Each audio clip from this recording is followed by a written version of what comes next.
Spoštovani, lep in prijazen dan vam želim iz Dunaja.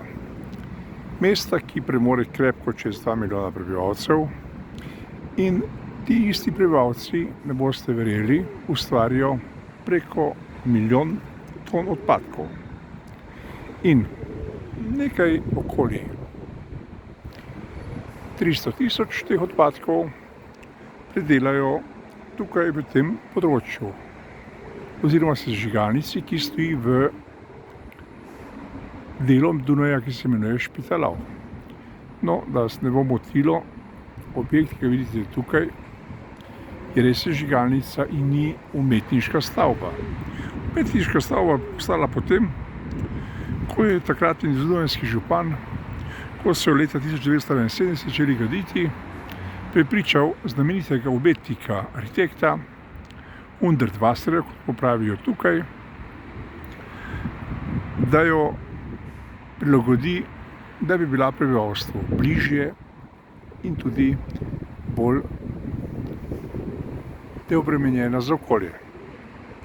Boste verjeli, v tej isti sežigalnici predelajo veliko odpadkov, kot rečeno, skoraj 300 tisoč, in treba je videti, da imajo filtre, tole vidite tukaj, v ospredju, ki uspejo znižati in sfiltrirati zrak preko tega dimnika, krepko čez 90% nižje od predpisanih vrednosti. Tako da v bistvu v področje, ki je tukaj v bližini, ne boste verjeli, sredini ali pa neposredni bližini je tudi znamenita velika dunajska bolnišnica, ni velikih vplivov na okolje, ne velike vsebnosti ogljikovega monoksida, ne žveplovega dioksida, ne dušikovih oksidov, ne klornih spojin, ne prahu in ne ogljikovih vodikov.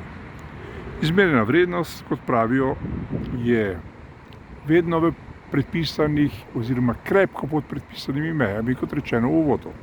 Torej,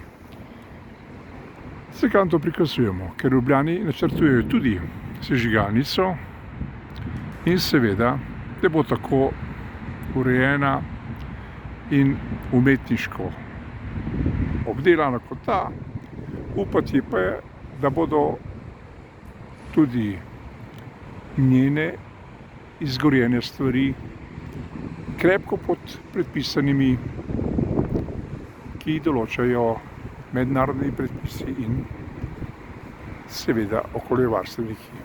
No, poglejte tole, ta zanimiv dimnik, ki je res nekaj posebnega in tudi vreden pogleda. Zanimivo, da boste verjeli, da številni obiskovalci iz sveta prihajajo v Špitalav, izključno tudi samo zato, da bi v bistvu si ogledali to znamenitost, ki je, kot rečeno, ustvaril leta 1971 znameniti arhitekt Hundertwasser, katerega smo, kot veste, obiskali včeraj, in zdaj pojdimo naprej, naredimo par kadrov še, da vidite tudi okolje, kako je obdelano se strani tega znamenitega arhitekta, ki pa žal ni več med nami. Pa se imejte in lep dan iz Dunaja.